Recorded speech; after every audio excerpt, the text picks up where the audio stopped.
rough. You can't go out and over there. That boy that if I'm in live in America, I'm going to pack up right now. But then Can't. In Belize, it seems to have the same problem. Didn't No, they just no. kill a couple of people Well, look, recently? I people mean, do Well, people you're do live that. now. You're live now. You're live now. All right, we're on indeed. With you once again on a Wednesday evening, G. Michael Reed, and joined by our distinguished panel. Well, Gregory is here, and of course, joining us again for a recap of the annual Cross Country Classic, Mr. Andrew Ordonez, who has established himself as a classic himself in this coverage of the crowd. Andrew, you brought that to a lot of people, and boy, it was a yeoman's job. I really congratulate you. Did you did it off of the back of the bike, right? Was somebody driving you on a bike? Yeah. Well, good night. First of all, good night. Thanks for having me on the show. Come Good on. night to all the fans and cycling fans looking and people watch the show. Yes, it's from a back of a motorbike. All I have now handheld thing with a phone, with a helmet on, a mic in there, and I just blab off.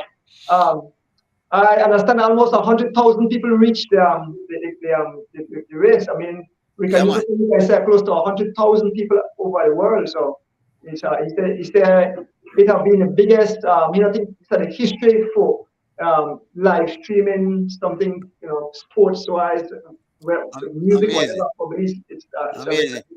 yeah. So it might not have been only Belizeans. I imagine a lot of foreigners who were interested in the race. Right. So you had the whole Caribbean with the watch, and a lot of the foreigners that came there shared it with their family and friends. And so I did a short race Sunday, and when I see the amount of views, over 30,000, I was like blown to smithereens. Yeah, I saw that was big too. Tell me Yeah. something. Was Love FM at times tapping into your feed for their So broadcasts? yeah. So what happened? The equipment I used Sunday was that of the federation, and what the federation did, they they allowed the other media houses to restream the live. So a lot of the live that you were seeing is from my motorcycle, and they just share it with other media houses. Yeah. And you said that you had a mic inside your helmet because that was an idea I was flirting with.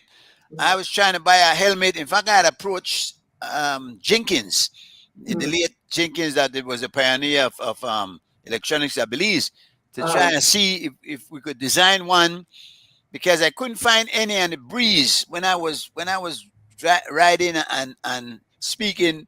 I was muffled a lot of times by the breeze. Now I didn't even have one of those for things, then squirrel Right. tails that you put on. But Yeah. your broadcast came over quite clear. I mean, we could hear everything you're saying. So I figured there was something that was blocking your breeze. Yeah. So I have a good friend live in California. His name is Bernard Sanchez, and he bought me that special helmet. And it can use either cardless. If you use an iPhone, you can use a cardless mic. But I use the hardwire one. Put the mic inside the helmet and run it to the phone, and we could drive at 70 miles an hour, and you could still hear the audio. Awesome. Amazing, amazing, yeah, wonderful. But job well done indeed. Now, the race. Gregory, did you get to see any of the yes, yes, yes. streaming? I didn't see too much of it live, but I did see a bit of it. But I also saw the conclusion there, and the standing on the stands there, and I thought it was pretty good. It went off pretty good, and I felt good about it because once again, Belizean won, and we saw some of the effort, that teamwork that made it possible for them. So they are learning and they're doing great. Wonderful. Let me welcome George Mavitt, the inimitable, the well-learned, the provocateur. You come with it right, or he will. You have to bring it again. He gone back again. I guess the command right. Andrew, we had a Belizean finisher, finishing first. That big. That always big. And in fact, that seems to be the primary goal, the quest of everyone is to have a Belizean cross to finish first. However, I believe there's much more to that race. Don't you think that there are more aspects that maybe we could be looking at and enjoying more of the race as opposed to just that finish? Well, 111 riders lineup. We had about 17 foreigners. Some of the foreigners rode for for Belizean teams, but on a whole, we did have the winner of the race, Oscar Quiros, as one of our top pick. We believe that it was his time, and he delivered. He delivered, regardless of what people said. He delivered. Awesome. He prepared well. Like I spoke to him about a year ago, and he said he felt cheated after the COVID situation that two cross countries were canceled completely, and he's in the prime of his career. And so Oscar did excellent to stay. You have to be there to win. You have to be upfront to win a race. So some people like say, well, they get help, this and that, but the reality to ride at that awesome pace. I mean, these guys average almost like 28 miles heading from Belize towards Cayo. That's not easy to do. It's tough. So. Well, I got problem for Yato Pongyard Bridge, but I'm saying, were you concerned when you saw Corey Williams there with him at the end, because he's no pushover at all? Yeah. Well, I did turn my camera to Corey's dad, Kaliman Williams, and I asked him. I said, "What will happen?" And he gave me the controlled sign that that Corey will win. When I spoke to Oscar after the race, I interviewed him. He said he saw the witness in Corey's, and so he didn't want to bring him to the gap because he knows he's an excellent sprinter. So he decided to try to drop him. And when he saw the gap, he stepped on it. And I remember when we left Corey and Jonathan Brown and we went up to Oscar, he was still looking back to see if they were closing the gap, but he had already opened a sizable gap, which he rode all the way into the finish line. Well, you captured that well, because we figured that was from your feed, because what Love was saying, well, they were way behind when they were saying that. Apparently they were with Callum, with Williams and the guy Jonathan Brown in the back, and you guys were, so the feed was showing Oscar going to the line, and they're saying, "Oh well, Williams and Brown is coming into the roundabout by the cemetery," and so we figured there was a discrepancy there between the video and the vocals, no. But I'm wondering if at that break, we saw the break, you captured it well, and the Quiros took off. Why do you think he was not challenged? Was the Williams boy distracted? Was he not paying attention? Did he not have it? What theory would you surmise? Exactly. He did. I interviewed him at the end, and he said he was coming up from Wales. So once you're a cyclist and you're out there, I mean, being a farmer cyclist, after riding such gruesome race over 100, you're into the final mile, so you've done over 130 plus, 35 plus miles, and you call what you see body language. You pay attention to your pedaling style, your facial expression, and so when you look at a rider, and I think he did open a small gap earlier, and he saw the response was kind of slow, and that gave him the drive to say, let me hit him and see what will happen. I mean, it's like a do or die situation. What can you do? The weight of the whole nation is on your shoulders. You have to make a decision. It's now or never. Either I win or I come second, third. But he made a decision, and that's what champions do. They will give their all coming into the end, and he did it. And you prefer to pass at the finishing line uncontested than have to worry about somebody coming on your wheel. So he did a perfect attack. Perfect. It worked perfectly. As far as perfect, I'm still wondering why Corey Williams is not no pushover, like I said. And you ride 140 miles, you got 4 to go. This man make a break. I can't see him not trying to muster at least a little strength to hang on to him, and he didn't. There was no effort there at all. I'm sure his father is very upset. No, well, let me give to most of the fans. This cycling thing is something far larger than the average fans that is looking at. So Corey and Justin Hamilton, they ride crit in the US. The crit, most of the race is just about an hour. This is 5+ hours. So you see exactly what happened.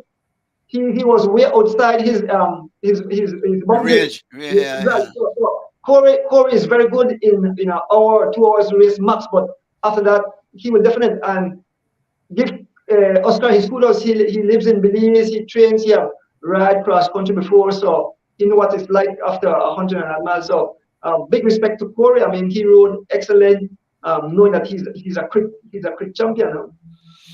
Outside of the fact that the Belizean won, Andrew, how would you rate this race as far as excitement amongst some of the other races that you have seen? Well, Michael Reed, let me explain to you. The whole Central Cross Country is like no other race. It's an annual race, been held since 1928, and the history is so huge that the fan base, have grown, especially since we started live. People were waiting for this event, but the cross country and with the live feed now that people can see it live on their television have blown to smithereens. I mean, I surprised how many people watch the race. After the race, the amount of congratulations I get, that like me when the cross country people, they wish me thank you for the live. I mean, everywhere I go, I was given a gift by Miss Rita Thompson from Margarita's Bar. People seeing the race, could see the race unfold from their very eyes. It's crazy. I mean, the amount of watch you and the well wishes I get. I feel like I want the race inside. I hear you, and you're talking about an excitement, which yes, and the tradition of it, yes. And first, let me welcome Joe. Joe, you there? You hearing us? Can we hear you? Yeah, I'm hearing you. Wonderful. We hear you. Yeah. But we do hear you. But Andrew, I'm saying I followed a few races before on motorcycle, and I had that bird's eye view, if you will. The way I've seen some nice sprints for prizes. I find that in that race they were kind of like sharing the prize. All right, you take this one, I take the one, and I think on the service to the fans who go out there and fly it up, and yes, there's still the excitement. I think next year will be even bigger, given now that the coverage was so stellar. But I've seen some exciting races where there were breaks, the peloton catch back, then swallow them back up, breaks again, different from different guys. This was kind of like almost, it was broken up into elite and ordinary riders who were just along for the ride from too early in the race. And when first it was Justin, then Corey took over, but they came through. I'm saying to you that the race on a whole, a holistic view of it, I have seen better. That is my personal opinion. No, and I was wondering if you really thought that this race was such an excellent one, outside of the fact that a Belizean won. Okay, so let me explain to you, and that's the reason why I tell that fans were made the follow cross country 20, 30 years ago. The dynamics have changed. Now you have teams. Training guys in the song, they're all professionals basically, because Oscar signed a professional contract. Oscar is a pro. Corey is a pro, and Jonathan Brown is a pro. So these guys are they are the high level and or small teams in Belize. I mean, when I spoke to some of the riders after the cross country, and they said, "Man, Andrew, we couldn't hang on to that speed. It was so hard. It was so high." That in our heart rate was up, our legs were burning, our lungs were screaming. It's tremendous speed, and if you ever get on a bike and try to follow somebody that is very fit, they will blow you to smithereens. That's exactly what happened. The gap, you see the size of the gap. That gap went up to about 5 minutes and change.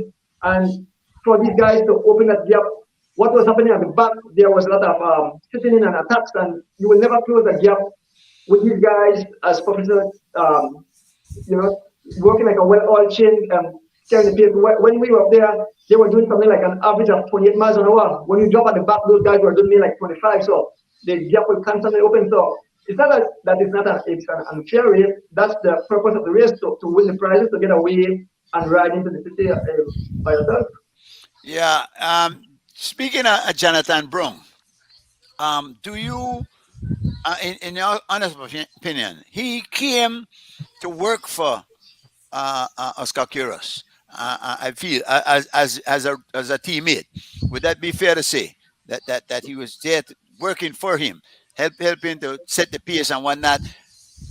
Do you believe that he had made a sincere effort to win, that he would have stood a chance?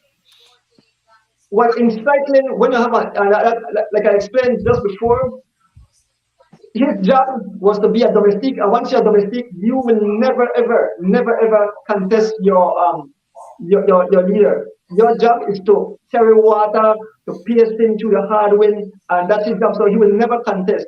Had he come on his own, maybe the dynamics would have been different. But he came to be a domestic for And he his did his job.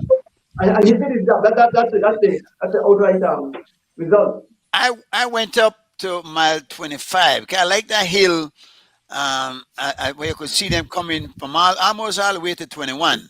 I saw you. Yeah, somebody tell me holla at me. Thanks for that. Yeah. But tell me something. Going up to that point, there was a lot of bushfire, and it was smoking, particularly when I was going up. And I was wondering if that would have affected the riders any at all, because you were talking about lungs burning and all of that. Yeah. But do you think that the smoke might have somehow affected some of the guys?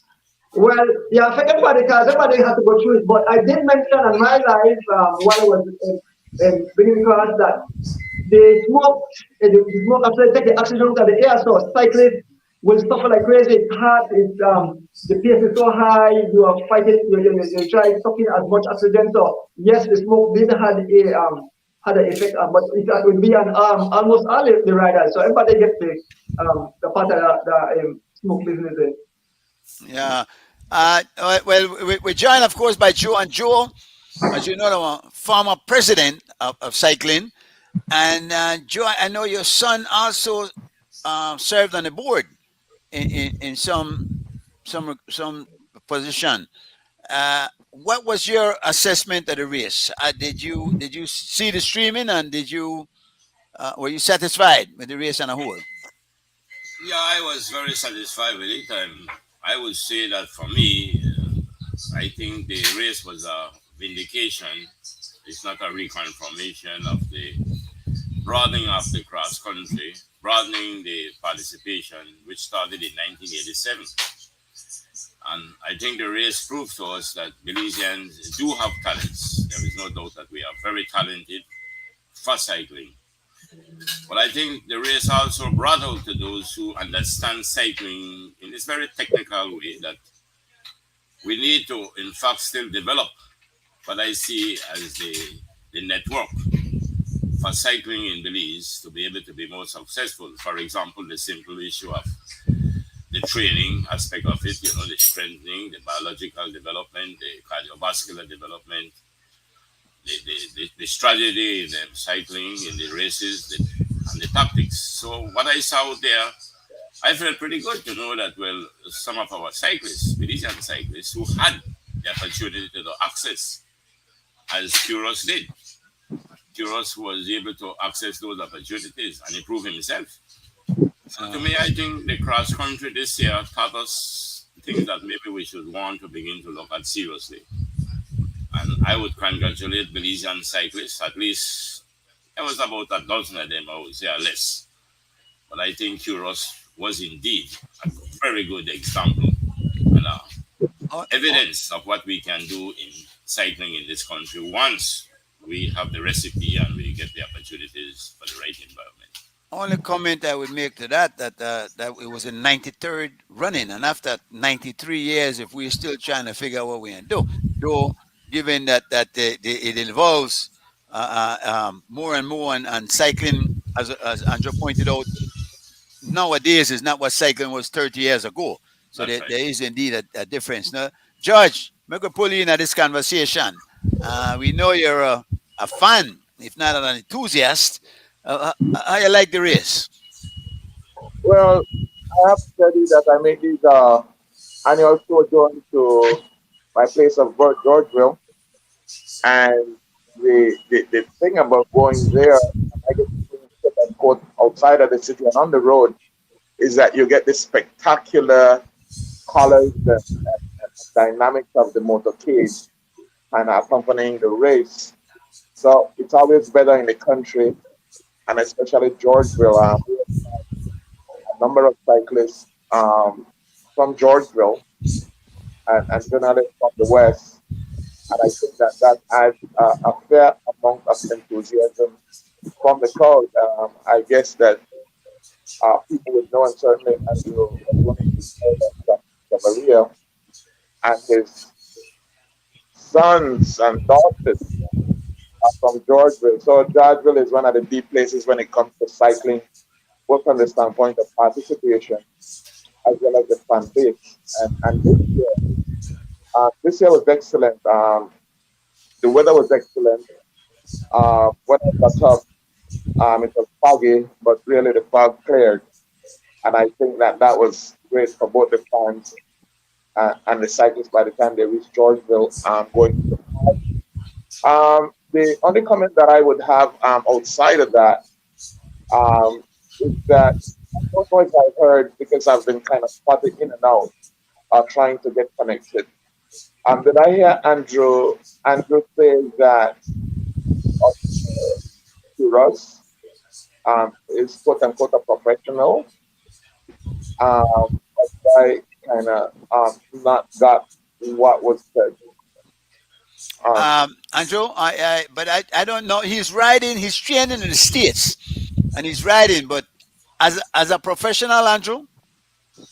Yes, he signed a contract with the Miami Blazers. As a matter of fact, he wrote today, he flew right after the cross country to California to take part in a 5 days race. I think it's called Redland something, but he wrote today. So he's definitely a professional rider. Yeah, like the Williams brothers. Yeah. Right. Yeah. Yes. And, I kind of posited that comment. The basis of my understanding of it is from the standpoint of the regulatory body here. It's an amateur race, and it begs the question of what is it that we have in place in terms of screening to ensure that there's fairness across the board, because obviously you don't want a situation where there are amateurs, quote unquote, riding against professionals. It's an issue of social justice, one. But again, my observation / question to Andrew would be that what is it that qualifies one in the context of the police cross country to be a professional? Do you need to, from the standpoint of the cycling federation, do you then need to ask these guys, are you professional or are you amateur? Or is it that somebody could be a professional and not announced or certified as a professional? Can I just speak to that? The issue between the fine professionalism in cycling ends and amateur participation begins. So Oscar just signed a contract last year, and what happened? Oscar is a Belizean, and you can't hold him out to ride his national race. So does Corey and Justin. But what happened? They were allowed a teammate, and so they brought in their teammate. I don't know about the question. Answer. The answer will have to, the CFC will have to answer those questions. I'm just a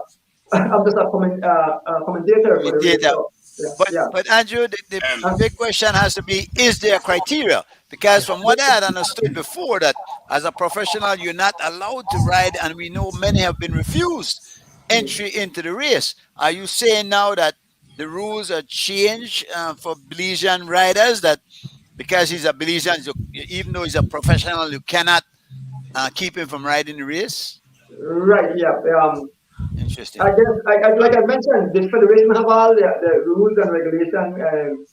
How they vetted actually have a vetting committee Right. to vet you and so what the guys and go down and research all these riders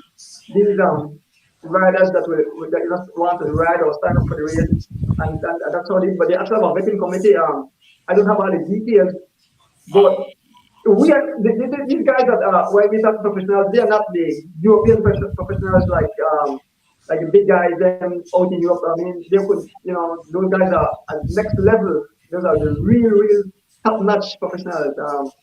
The riders that come here are more like Cat 1 and US professional riders. No? So Can we? I think the line between professionals and amateur has been blurred a long time when they allowed basketball players to participate in the Olympics. So right, yeah. it's a daunting task. Go ahead, Joe. Chairman, I would like to comment on this matter because I think we need to clear this up. When the cross country was opened, rather than the opening of it in 1987, and I would say up to today, they do not allow professionals to ride in the cross country. The association do not allow them. Now, how you determine the non-professionals? They are determined under the International Union for Cycling. And whenever they are coming to Belize to ride, they will not allow professionals to ride. A matter of fact, Jonathan Brown had become a professional, but then went back down. And when he won the national championship in the United States, after that he went down, and that's why he was allowed to come in. But the ones that are the non-professionals are beginning from the juniors, the masters, and the elite. And within them, you have 5 categories. Categories 1, 2, 3, 4, 5. These are the people who can come and ride in Belize. Belize has never moved beyond amateur riding. But like the gentleman there said, Mr. Morrison, the line has been blurred to the point that that's why we are a member of the International Union, that we are to be bound by their rules. We don't make our own rules here. Well, we are Belize. Yeah, because we are a member of it. Yeah, but again, like I said, we are Belize, so we play with the rules. You know that. But put that aside for right now. It's what it ought to be. I would like to say this, Mr. Chairman, that these are matters that should not let the public go away not understanding what we are doing in cycling. I want to just repeat, the line has been blurred, as the gentleman, Mr. Morrison, said, and it was blurred, but the International Association, or the Union for Cycling, which we are a member of, had made it clear that you can ride for money. But when you are riding for money, it must go into the trust. And you are allowed to withdraw only what is needed. But you have to remain within the categories. So the line is in fact blurred. But Belize has never opened up to professional riding. If we were open up to professional riding, we would never win a race again. Boy, but I hope not. I hope that's not true, because we put our pants on 1 foot at a time. And if these guys are training like they're training, why are we not going to win a race, Joe? Well, Mr. Chairman, I am very, very strong about this point, and I tried many times to bring it over. But somehow we don't seem to understand that we made a breakaway from the past of what the traditional was of cycling. And we moved away from the cross country with all the spirit and the goodwill of it. And in 1987 was when we moved in to the International Association and we begin to follow those standards. And that's what I was trying to tell them, that when the change came, it came in 1987. But that doesn't address the point you're making. That you don't think if we open it up to any cyclist that believes would ever win another cycling race, and I'd like to hold you to that point. Yes, you can hold me to that, Mr. Why, if Curious won, you have the Williams brothers that are also doing well. I mean, forget the criteria, because apparently and Joe was even suggesting that maybe they bend it to suit a Belizean, because you can't stop a Belizean from riding in the race. You obviously don't agree with that. But why would we not? I think there's a cap. There's an earning cap. There's an earning cap to different levels of professionalism. Exactly.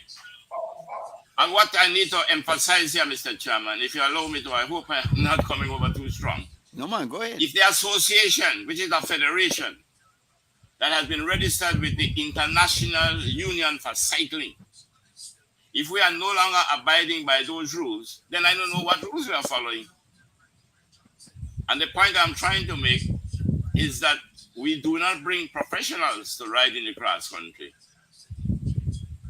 These professionals are way above us. These guys that are riding these races, like Corey and the Williams, they are not professionals. They are not riding professional races. Let me read what somebody put up. I do believe that Belize could reach professional level. The thoughts are different now in terms of cycling. Now, there's a difference though. You could we've reached the professional level, but can we compete at any level? And I think that's the question. Well, Mr. Chairman, please allow me to emphasize. I guess they are missing the point that I'm making.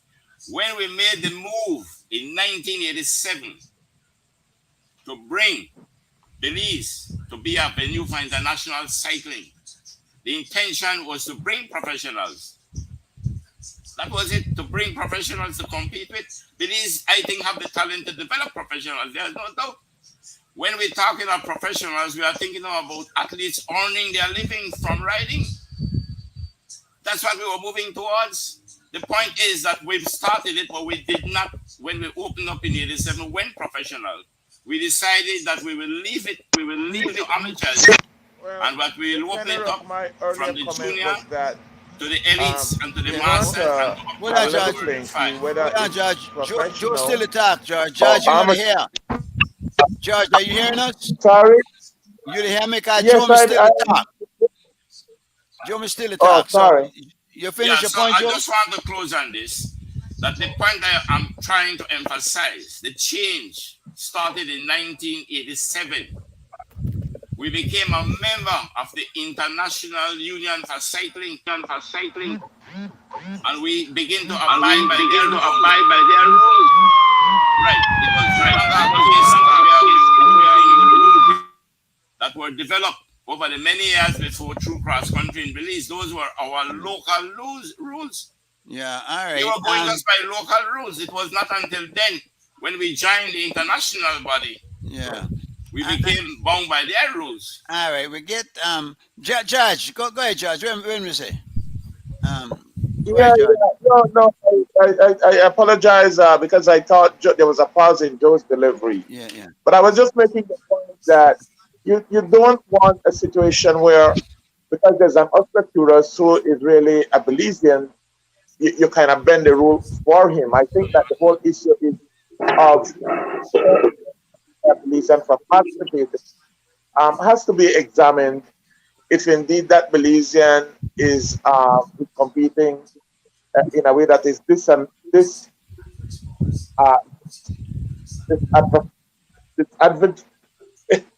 in a way that is not fair to the other cyclists.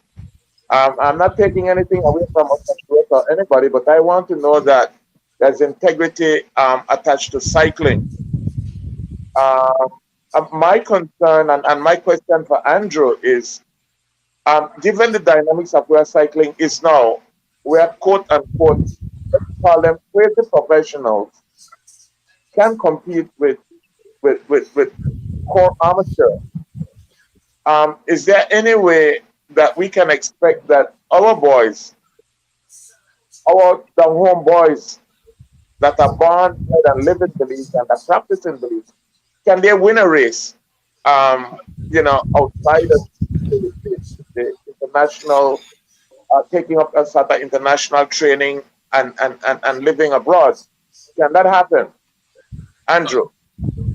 Well, if you take Jamaica for instance, I don't want to shift off of cycling Olympics. What Jamaica have done, they have world champion, what you can vote and all the girls them. So we do have, it's the investment we need. Investment.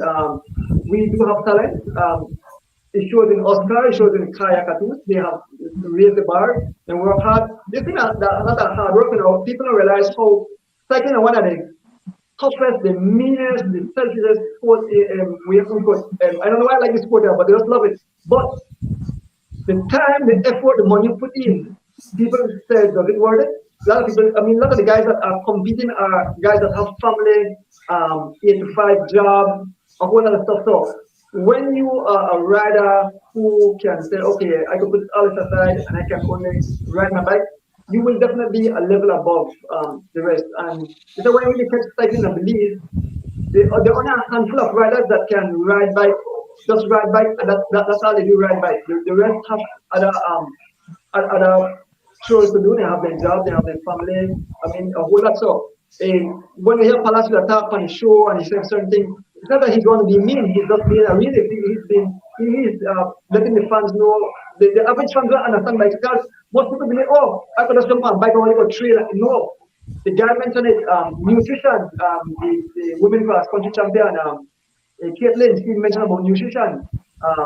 Jonathan, if you listen to Oscar, Jonathan taught him about nutrition. So it's not only riding a bike, there's a whole lot more to racing bicycle. I'm glad that I don't compete for bicycle anymore because it's too much. It's too much. I mean, it's a sport we love, but it's expensive and not care what we think, how we believe everything that, oh, well, the boys have to be the harsh reality, it won't happen if you know have the backing. And I'm happy that Oscar stepped up his blade.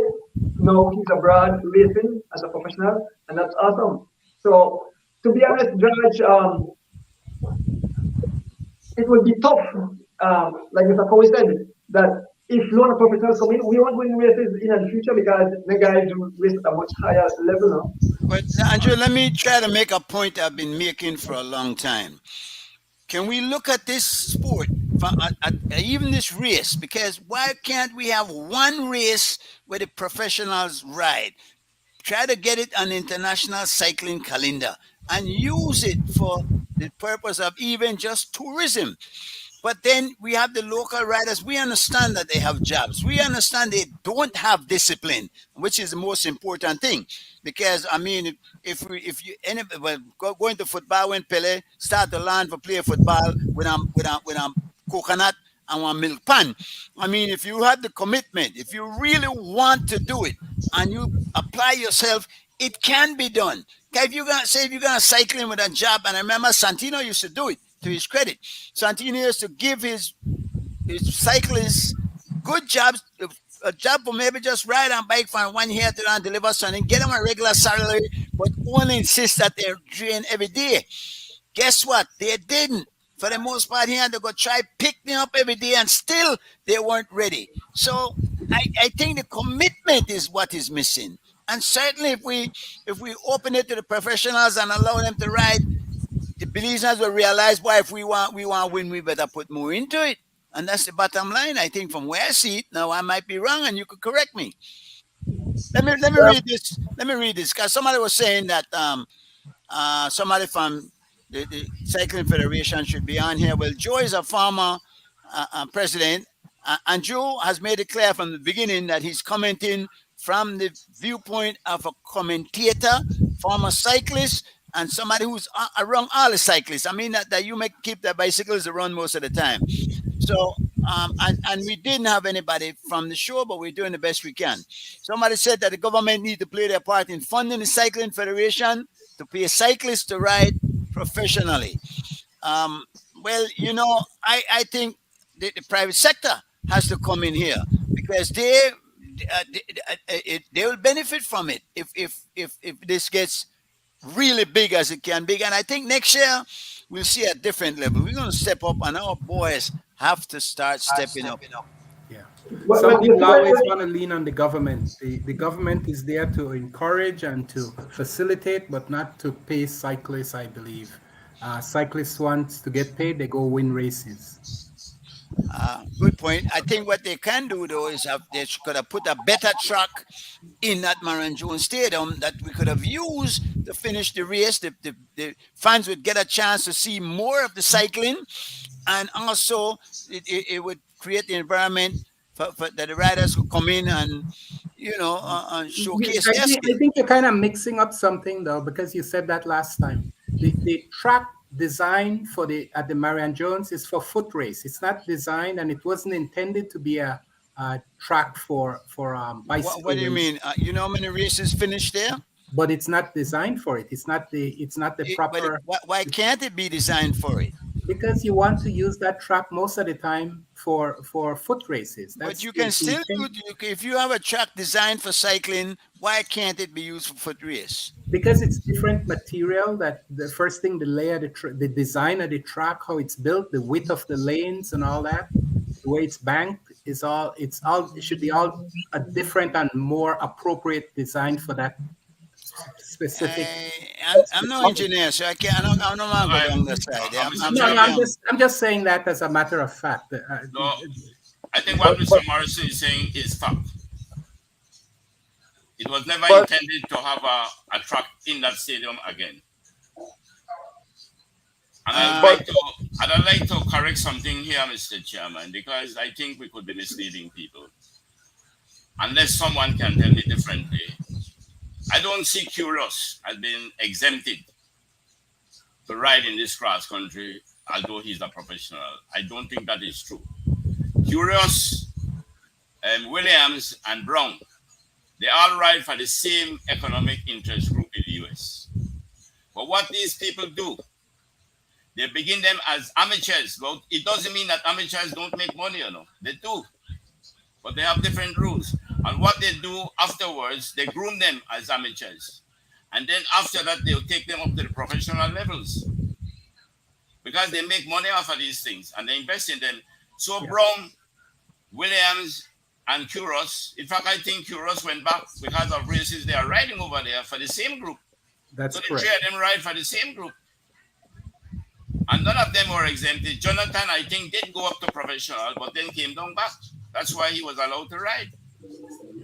But Kyrgios was not exempted by being a Belizean for riding. No, he's not a professional. But he had just signed a contract. Does not make that. It doesn't matter if you sign a contract, my brother. That's the point I'm trying to. You can sign a contract and ride. So what's the criteria for professionalism? How do you get to be? Yeah, but I think Mr. Morrison made a good point. He said the era is great. We can talk about it all night. The point I'm making is that there is international standard they use. No. And that's what we follow. You can earn money. You can earn money as an amateur. You can. Nothing saying you can't earn it. But they have some different standards where the professionals tend to be able to earn it. Somebody's trying to get in, Joe. Who is that? You, Andrew? Yeah. You see, Mr. Charles Mosiah, what he's saying, there's a difference between professional and continental pros. So I think us coming at continental pros, the real pros are the guys who ride in Europe. Those are the big fish. I mean, they're not blowing out in the park. We don't stand no chance with those guys. Those are like Formula One cars. You don't blow out any engine like nothing. So there's a difference, indeed, what Mr. Mosiah said, that there's a difference between the pros and continental pros. So, so all riders are more continental pros. Oscar and Corey and Justin and Jonathan. They're not pro.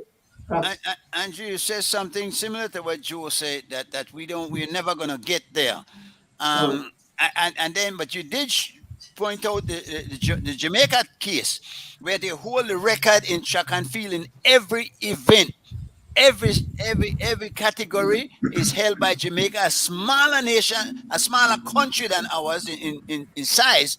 They have more people, but apparently, as somebody said before, they believe that we could have the infrastructure in place to develop our athletes. And not just a matter of commitment and training. Investment, big investment. Yep. Big investment. Yep. Somebody said, let me read this one. It will take a well-rounded effort to get our cyclists at the highest level. It takes strong discipline, commitment, internal and external support, where athletes can concentrate on training. I think that's the mother of the champion. That's Miss Janine Kyrgios. Proud mother. Are you kidding? Well, we're proud to have you here, Mom. Congratulations to you and your son. You did a wonderful job. He's there as the champion, and we're all very proud of him. Yeah, man. So, but really, it will take a lot, but I do believe that we have what it takes. I mean, we're people just like every other people. If man can do it, man can do it. Simple. That's how I see it. And it might be a fool's paradise. It might be wishful thinking, but that's it. Our one more. Our cyclists, and this is Firelinks. What's up, Firelinks? Big up. Our cyclist has to do has to be better disciplined and has to be in good condition for them to be able to take their cycling to a level. Yeah, well, we think we're all saying basically the same thing. You will take the commitment, the discipline, the support. Apparently, Chris got it from his mom, and he got it from whoever the people that he met abroad. But we can do it if we put the effort and make the sacrifices necessary, because it does. You're right, Andrew. It's a sacrifice. Really, these girlfriends, they rail up. Their boyfriend and go close for the next couple of weeks or even months before they. So, I mean, are you ready to make such a sacrifice?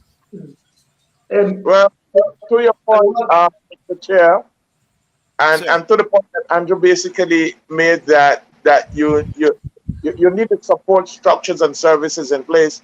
I would say that yes, Glen Gordon and all the cyclists of old, they have regular jobs and they did what they needed to do. But when you look at people, here's the best teacher. Kenrick Halliday also had a job. Alfred Palms also had a job. And to the point that you made, that Santino kind of created job opportunities for those people who rode for him, so that they could spend as much time and get the support, I guess, in terms of training and nutrition. That's a point well made. I just believe that our people and our guys, especially the at-home riders, need to display the dedication and commitment for the sport that Anthony Hutchinson and Kenrick Halliday and Alfred Parks and the Mogel brothers displayed back in the day. And I don't see that happening. And I think that until that happens, then I don't think we will have a kind of at-home rider kind of championing against foreign forces and even Belizeans living abroad, no? Let me try again a consensus from the panel. Should we go back to only keeping our boys riding against each other so that we can assure a win? Or should we step up our game and try to go forward? Go forward. We have two choices.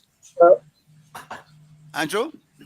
Yeah, definitely go forward. I don't want to go the top 20 finishers. We just get this tonight. The top finishers in the 93rd running of the World Cross Country. But we want to move forward. We want to move forward. Good. Let me ask you one question before we go further on that. Was there a special prize for the first Belizean to cross the tape in this cross country? I don't believe that the Cycling Federation of Belize encourage that, because it seems that when you say first Belizean, the Belizean laps back and they say, yeah, I just want to be the first Belizean. So they might even chase down their own Belizean to get that prize. So they try and let that out. They try and leave that out. No first Belizean. The prize and open up whatever position you get, you get a prize. So of course, we had the controversy when Justin Williams won, because being a Belizean American, and that might be the last time they did it then, huh? So, yeah. but let's go to 20 finishes. Make we had the 20 people who finished. All right, so just to see this from the Cycling Federation tonight, official finishing position. So in first place, it was our very own Oscar Quiros, champion. Big up Oscar. Second was Corey Williams. Third was, and so I call Oscar Belizean, Corey Belizean, Jonathan Brown, foreigner, third place. Fourth was John Nelang, foreigner. Fifth was Osvaldo Mora, foreigner. Sixth was Young Henry Lee. Seventh was Shea Henry Lee, Belizean, Shea Wright, a foreigner. Eighth was the young Javan Gonzalez out of Georgeville, George. Ninth was Giovanni Lovell, Belizean. 10th place, I think 2005 cross country champion Bill Ellison, foreigner. 11th, Cyrus Ferrol, foreigner. 12th, the young Goran Gabriel, upcoming kid. 13th, the young Derek Chavaria. 14th, Patrick Rain, foreigner. I think he comes second 2 times in a cross country. 15th, Brandon Morgan. 16th was Stanley Castro. 17th, Nation Isigere. 18th, Angel Zib. 19th, Giovanni Choto, and rounding out top 20 position. Then Roy Lunsford, he's an American, and he visited Belize to take part in the class. Those are the top 20 finishers of the 93rd round of the Police Central Cross Country race. So without we judge to talk about the best thing to do at 8. Anyway, like I read anyway, somebody else say, and next year Marlon will be back stronger than ever. Remember to support his rifle, everyone. Let's get him back on the bike. How is that looking, Andrew? We know Marlon lost a hand, right, in that accident. Is he gonna get prosthetic or something like that? Well, I know how Marlon must be feeling cross country. Know that last year he was one of our big heroes, vying to try to bring the Garland back home. He had that unfortunate accident. We are hoping right now, as we speak, Project Jumpstart Belize, they have a raffle. You could buy the ticket there for $25 to support Marlon. That the proceeds from the raffle will go towards him getting his prosthesis, so he could actually move his finger and hopefully, could ride again. It's it's challenging, but we'll see what happens. Because when you don't have your hand of band with, a challenge, but Marlon is a tough kid, and hopefully, you get it early so you could try and see how it works. Because Marlon a person with a sprinter, so if you go solo in, I can see him moving back to the top.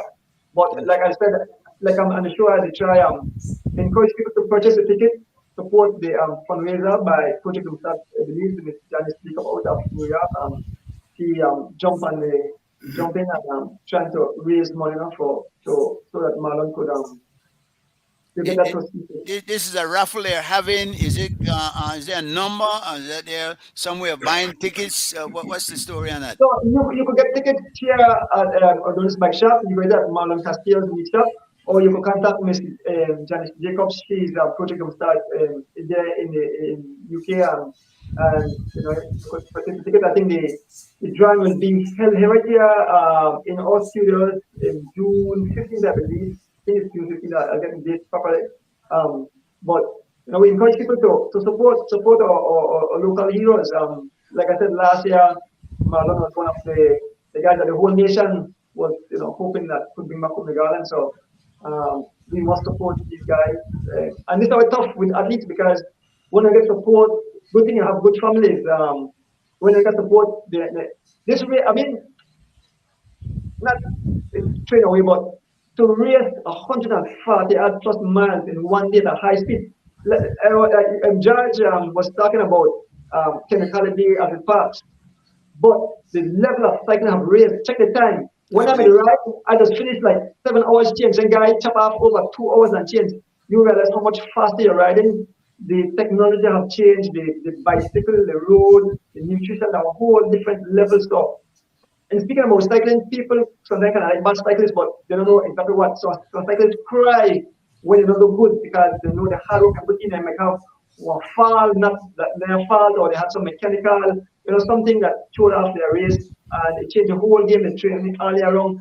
And somebody quit because they say, I don't have a chance to win a cross country. It's tough, but the fans love the sport. Like I said, almost 100,000 people view that race, and that's our history in itself. Yeah. So people, I mean, the amount of foreigners want to come ride this race. This race have been going to smithereens now. I mean, so much people want, a lot of foreigners want to come. The whole Caribbean, something like they want 10 riders next year. I think it's going to be good. So the race will be huge. Let me do 2 points before I let the panel go to talk to you before you get out of here. The first thing, there was much talk about a headwind that they would meet in the race. Did that materialize, or was it not such a factor? The headwind, when I spoke to Oscar, I think he said the headwind started to pick up like the 30s coming up. It was much calmer than the junior cross country and the women cross country, because they had a serious headwind. So it calmed down a bit, but they did have a headwind. When I look on the motorcycle, I actually feel a headwind heading back towards the city, started to pick up in the 30s. It did pick up. Not as much as anticipated. Now, the next thing is that we noticed there were no Guatemalans riding. Was that by design, or did that just happen that the guys did not make it in? Is there, because I've long lobbied for there to be some policy where we don't allow them to ride until we resolve this claim. What's the story on that? The Guatemalans were invited. The names were done, but I think at the last moment, I think one of them had some family emergency. That's what I was made to understand. But don't quote me, but I understand they had some family emergency, and so they couldn't make it. But whoever may bring in or friends of them could probably give me more information and that, and I can mention it on my show or mention it. But we were hoping that the Guatemalans made it because that would have changed the dynamic of the race. If the Guatemalans were here, it would be a whole different ballgame. Interesting. All right, make a reason here. Whilst discipline is key, it is necessary to provide our high caliber athletes with the necessary financial support so that they do not have to take on demanding jobs to survive. This will give them the opportunity to not only put in quality training, but the recovery that is pivotal for success. I think, that has been an overriding theme. Guys, any questions for Andrew? Any points to be made before Andrew duck out Panwea? Well, not so much a question as much as sort of agreeing with him. There's a saying that goes that if you stand stationary in a moving stream, you got a river, you got a creek, and you stand stationary, a plastic bag upstream will pass you. So in a sense, if you're stationary, you're moving backwards. And so I believe that the race needs to grow for various reasons, including the fact that our athletes do not live in a universe that is isolated from humanity. They need to test their mettle against foreign competition. And so I see that as a natural evolution of the race. And when I say the race, I mean the Belize cross country. I believe that all boys put in the time and the effort within the context of the right categorization and the screening is what it needs to be. I believe that all boys can be as good as any competition once they are committed and dedicated. So I'm agreeing with Andrew that it needs to go forward. Wonderful. Andrew, I strongly support with going forward. I think the country now is on the right track. But I want to take this opportunity to congratulate Andrew Ordonez. Andrew Ordonez was one of Belize's best cyclists. I know him for that. And I'm glad to see how he moved from a cyclist now to one of Belize's best commentator on cycling. Congrats, Andrew. Yes. all right. And Andrew, even it is said here, a comment that Andrew made that went viral. So even the dead rears up when Curious Pass being grown. So let me do a little rendition of what happened. So people, they not see me because they not see me, but they could watch me fit on national television. So I'm going to run that through again. So if you guys allow me, I will do a little commentary and like Oscar coming into town, right? So, right. So go ahead. Good. Cycling fans, as we enter into the burial ground, even the dead people are cheering for Oscar Quiros as he have the Belizean folks in. They are so happy, they are dancing. Even, like I said, the dead people are up, waving, clapping for Oscar Quiros as he heads into Central American Boulevard. Look at the fans, look at thousands of people as they cheer our local hero. Oscar Quiros will be the 2023 cross country champion. The Garland is back in the city, in the country of Belize. Big up, Andrew. Big up every time. Thanks again for joining us, Andrew. All right. At some point down the line, we invite you back when we get to another big race, right? Sure. Love every time. It was a pleasure. Thank you guys for having me. Thanks for the fans tuning in. And before that, I like to give up my beautiful wife who allows me to be. To allow me with cycling, so I have to pick up my wife. You're better to that. You're better to that. All right. But thanks again, guys. I'll put up with you and make a girl a sacrifice necessary to do a good job. Thanks a lot. Guys, we hang around. CY, you're about? Usually see why that show, at least something in there. I remember the show. You still got a flyer for that show, see, right? That's that they're having at the Bliss. Remember the one with Sandra McKay and anybody the Drunken Oak Productions. Junker Anybody Production, remember what the yes. show name? What was the show we were going to promote last week? I think that this weekend they're having it. This weekend? That this weekend or last weekend? I don't know. You see, Jaman?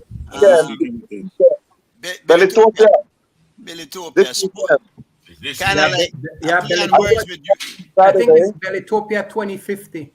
Yeah, it's kind of like Belize, a utopia that Belize will be in the year 2050. I'm looking forward to that. I have to buy some new clothes and thing. For 2050, I mean, but we definitely have to go see the show. Please, people invite you to come out this weekend at the Bliss Institute. Don't miss it. These guys usually put on one. And you know, Sandra was alluding to this last week, and I could attest to that. When you see one movie, that one thing, but when you see a live performance, I was blessed to have experienced a couple of Broadway shows, and certainly it's an amazing experience. Don't miss it, folks. Here we got April the 14th and the 15th. That this weekend, correct? We did about that 11 to 12 now. Yes, Yes, this weekend. So, folks, get your ticket. You can get it at Love FM. You can get it at Atlantic Insurance. Whenever you get it at Ordonez Bike Shop, they should have dropped a few there just in case, right? Anyway, so we're on. We're back now. We got a few other topics for deal with, guys. One major topic I want to throw out, that this incident that happened in San Ignacio, and it relates directly to our Belizean diasporans. We know that quite a few people have made the decision that they want to retire home, they want to come back home. This has put a definite black eye. Everybody aware of the murder that occurred in San Ignacio, no? I don't know the full particulars. Unfortunately, here also I'd like to offer condolences to the family of Fitzroy Wood, who will be missed dearly. I think he did a wonderful job in that post as press officer, a post that I once held, by the way. And I think he had a personality, he had a charisma that did well for the job. Although he was a police officer doing that job, he did it as best as could be done under the circumstances. And I want to say big up Fitzroy. But this thing out west, and kudos to the police, they made a couple of arrests. I hope they can take that to trial and get some convictions if they have the necessary evidence. Because too often, murder convictions are 3%. 3%. And more than half of those are overturned on appeal. We got one problem, people. And if we don't, you see, when you go to court and you're found guilty, I believe they should not only be punished, but be held up as a deterrent to others who might go that way and do something like this. I would like to say to our diasporans at home, do not be so quick. Because, listen, at the end of the day, this happens. We hope it never happens again, or we don't happen often. But when you look at the situation in the US, where a man with a machine gun goes into a crowded place and just open fire, I don't think there's any comparison. I think this is bad. And yes, as a small country, it's magnified, but we're not that bad. This doesn't happen often. And kudos to the police for getting the suspects in custody. But also we need to look out for each other. We have to be our brother's keepers. Neighbors have to look out for neighbors. Now, there's a whole lot about this case that I'm not certain. I don't know what to think about, because they had guns. Apparently, they took guns also. And they were in the house, apparently, and called the police and said, There are men with weapons outside. This was one of the reports that came in. The police supposedly responded in quick time and surrounded the house. Makes me wonder how a man could just run out of the back door and get away. That part I don't quite understand. Any of you guys have any more particulars about this case than I do, or any opinions about it? Well, I was just going to say, crime and murder is a equal opportunity menace, and it affects Belize, it affects America, it's all over the world. We could only hope, like you were saying, that the police, if these guys are indeed the responsible, that they are brought to trial and found guilty, and then that they pay whatever the ultimate price is. I think the deterrent, and I don't think it's ever going to come back, was always capital punishment on some of these cases. And with Belize having such low conviction rate on murder, 3%, and like you said, half of it gets reversed on appeal anyway, it probably puts us at 1% of conviction on these type of crime. So we do have serious problems, and part of it is how government allocates. The Prime Minister just did his budget speech recently, and we went over that, and we noticed that in the terms of the judiciary, the budget for those offices were cut. So it makes it harder. I think the police may have gotten an increase, but in the terms of the courts and stuff and such, those budgets were cut. So the police might be able to do their job, but now we need to see how the court will be able to handle this and what type of justice will be made to the family and to those people that were affected. Yeah. How you feel about the death penalty? I am for the death penalty. I have no reservation about it. I don't think it applies all the time, but I think there are some special circumstances, and I don't know what the particulars of this crime is to say that it should apply here, because I don't believe it in general. But I think there are some special circumstances where the death penalty is appropriate, more than appropriate, or the most appropriate. I feel about it like I feel about corporal punishments. Punishment in the school, the whipping if necessary for children, that it shouldn't be done as a rule, but it should be held there in the event that it is needed. Sometimes it's only language that is understood. George, how you feel about it, sir? Well, I believe that crime happens. Just There's happens. a multifactorial issues in relation to crime. I believe that Belize needs to be fixed, and obviously it's a work in progress. I believe that one of the causes of crime is really poverty, unemployment, underemployment, and really the unemployability of a number of people. You would note that one of the guys that has been arrested and charged, I believe, for murder. I don't know if I saw murder, but obviously it was a homicide. Is a guy that is 58 or 60 years old. Yeah, 59. It's a man killing a senior citizen. Yeah, It's like a travesty. yeah. I believe that the current compol basically has said, and obviously we agree with them, that the police can prevent crime. But I believe that if government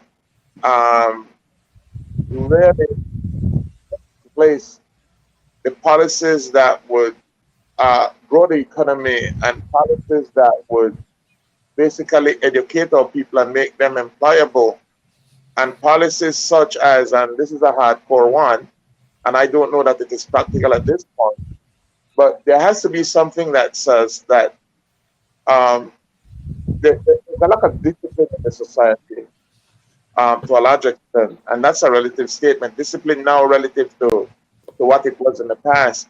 I believe that we should look at the option of putting some of these youths in the army, not to put them in the army, and putting them in the army, but I believe that an army is really a necessary aspect of nationhood, especially for Belize.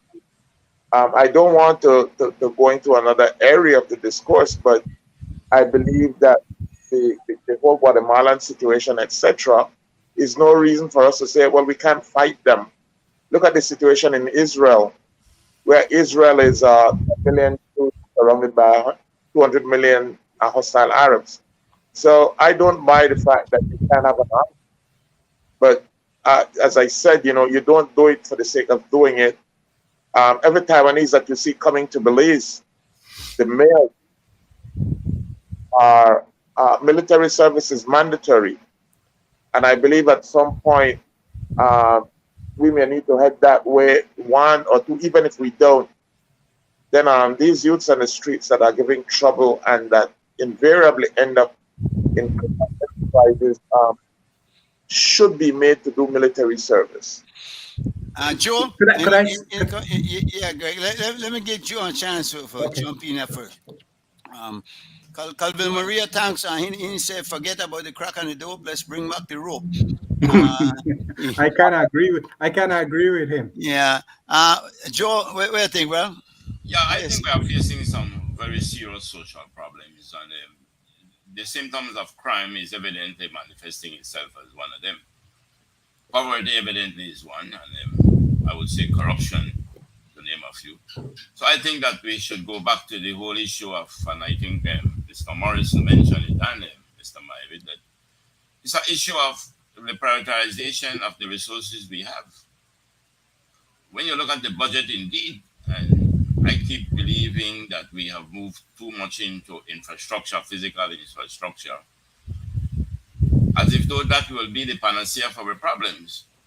I think we need to review our budgetary expenditures and shift it both towards the human resource and the social needs of the country. So I fully support the idea that it's about addressing the symptoms we are seeing today in crimes and poverty, etc. But I will also agree too that deterrent at times can help. I mean, the idea of being able to prevent something sometimes depends on the deterrent that put forward, like the penalty. Mm-hmm. And I do support also that we need to look at the capital punishment in terms of the type of crime that we are experiencing. You know the saying that where there is life, there is hope. Mm-hmm. So if you commit the crime and you do not pay the price of capital punishment, then there is the hope. So I agree that it is a serious social problem and it needs to begin with how we allocate our resources, how we Yeah. speak towards social issues. It seems like a consensus as far as the punishment is I wanted concerned. to just Greg, you want to say something else? Yeah, Come on. I just want to say, poverty is a real issue, but I cannot use that as an escape for crime and particularly for murder. It's something cultural that's going on, something social, and I still don't want to put those people in the army. I think the army is a good place to occupy young people and to help them develop themselves and stuff. But if one is professing to just put people in the army because they're bad, that's not the sort of army that I want. I want a professional army made of good, decent people with good morals and good values and honesty and integrity. Those are the better armies than to try and provide escape for those. I think those belong in more of a different type of work core type of things that they could use them and probably give them some trade and stuff that could help people that are problems and such. Then put them in our professional army.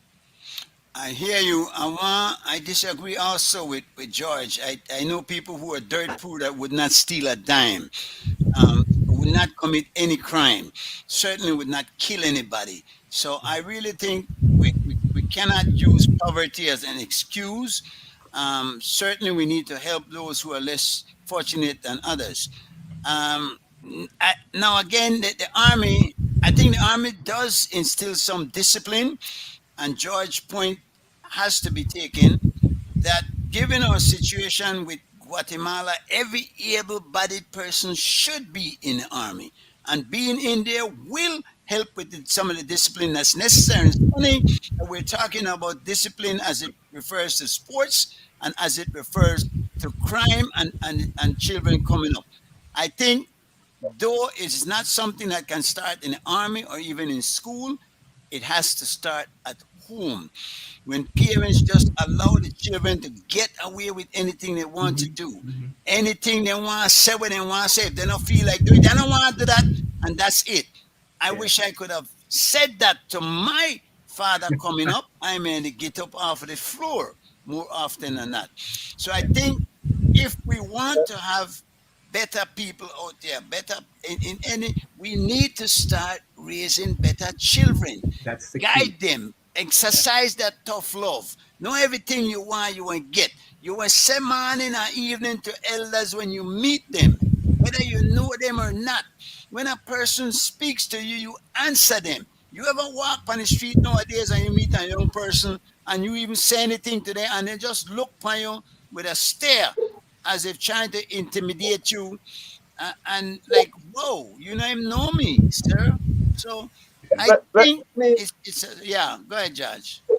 Yeah, let me look at in 30 seconds about the chain of gun crime in Belize. In a previous show, I believe somebody mentioned that 45% of school-age kids, a fair amount of those kids end up in criminal situations. When they end up in criminal situations, that includes to a large extent gun running or drug running, really. For you to run drugs, you basically need to stake out territories. For you to stake out territories, you need guns. And so I believe that the free availability of guns and ammunition is a part of what results in violent crimes. And as we know that nobody will find that the gun that was used to perpetrate that crime, where that American gentleman lost his life, I would like to think that there's a 99.9% probability that that gun was not licensed. I would also like to think that the ammunition that was used did not come from the next door.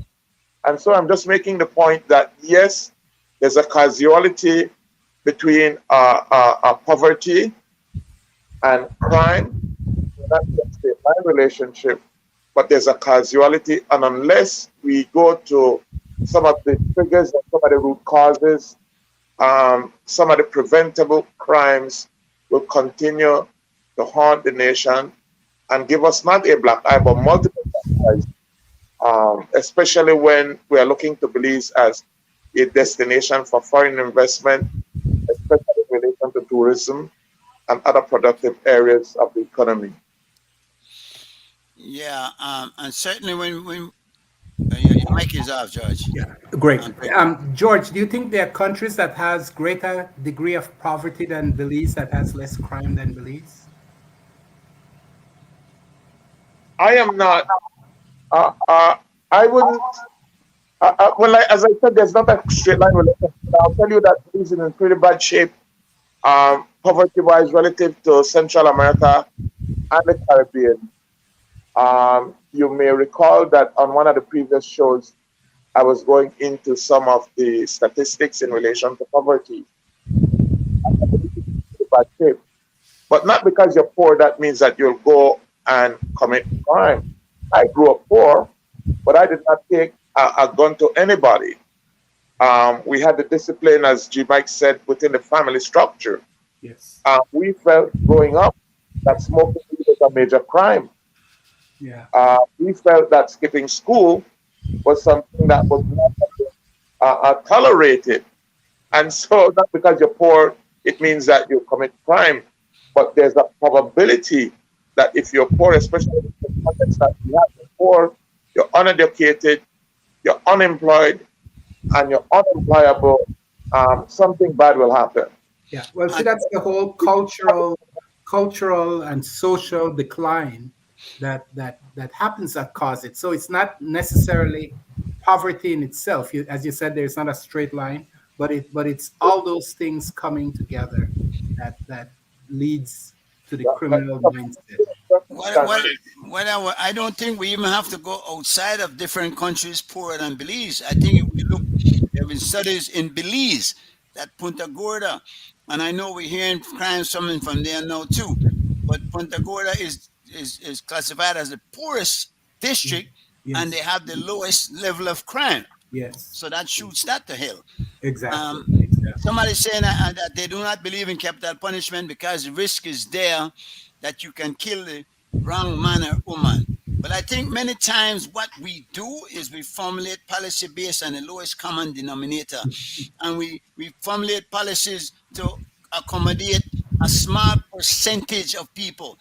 If one or two fall through the cracks, we're not nothing's life is not perfect, but we cannot sacrifice good for perfection.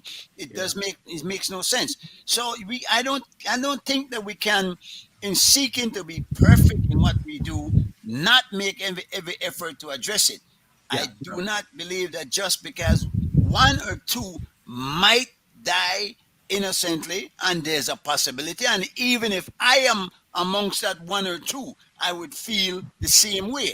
We cannot say, I think, let's not do anything because we might make a mistake. I think in Belize, where there isn't that type of prejudice in the judiciary I mean, I will say in general, right? We don't have that particular issue because you don't have that collaboration at so many levels to try and get somebody executed or something like that. I think the justice system would lay itself out if the wrong person is accused and convicted. There's so many steps in our system that will show light on the fact that they are not the person. It is so difficult to convict anybody of murder. You have to be so meticulous with the whole evidence chain and whatnot that it's not likely that anybody and not be discovered before that person goes to the gallows. Right. So I'm not seeing any good reasons why we should not consider it. One big reason would be though international funding. Because that's the reason why they dropped it. That's the reason why they dropped it. I think it was the EU at the time that came to Belize and says, we won't fund your projects if you continue to maintain the death penalty. And I think it was the Esquivel government that removed it. There goes the whole concept of independence, no? Joe, are you still there? Yeah, what happened is that somehow I get the feeling that to suggest that you cannot have a link between poverty and crime is because maybe of the way a particular person wants to define poverty. If you define poverty as simple as a material deprivation, and you say, well, that cannot be linked to crime. But what about the poverty of not having the proper opportunities to develop some values, even though you have some material deprivation? My experience, personal experience, and I think the Morrison family would say the same thing, who grew up in that period, is that in a sense of material definition, we were considered, maybe we could be considered to have been poor. But when we come to a sense of values, the values that were instilled in us, we were not poor with that. So I think that we need to ask ourselves when we talk about the link between it. I do believe that the type of poverty we're experiencing in Belize is in fact contributing to crime. I don't think though that is fair because I don't think either Gregory was suggesting there was no link. We were just saying it's not the cause. We cannot blame it for crime. Again, I know people dirt poor. They don't steal anything. They won't bring back to something if they find it that it's yours. So, but certainly George has made the point, and I think most people agree that those that are poor, and I think it's because they would use that status that they're in of being poor as an excuse why they were more likely to commit a crime. Well, could I suggest to you this one, that you do have white collar crime? Well, there it is. Yes. And if you say by it's simply the deprivation, the physical deprivation, no, it's not that crying of poverty I was thinking of, we were thinking of, because you do have white collar crimes. So, but and they are not even poor. That's why they're white collar. you're stretching the definition of poverty, though, aren't you, a bit there? Yes, I think that Yes. they Yes. recently changed for the Yes. country, as you know, Yeah. the way to define poverty. And now under the new definition, it has dropped to 35% because they are using the multi-dimensional approach.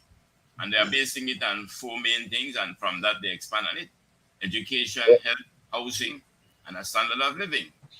So they have changed the definition for poverty for the country. I need to do some research on that before. George, you want to try and make a point? Well, I think that the point made by Joe that you have to look at the definition is a point well made. I think that when most people talk about poverty, they're talking about income poverty.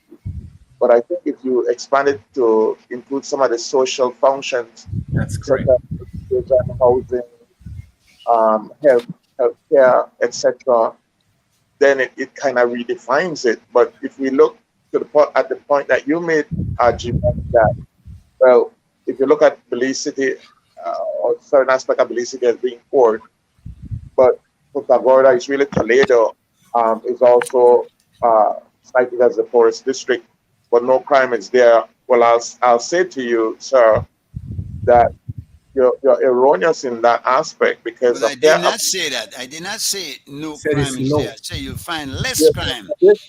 Well, they're basically saying that it throws that out of the window, that you can't make the connection between crime and poverty.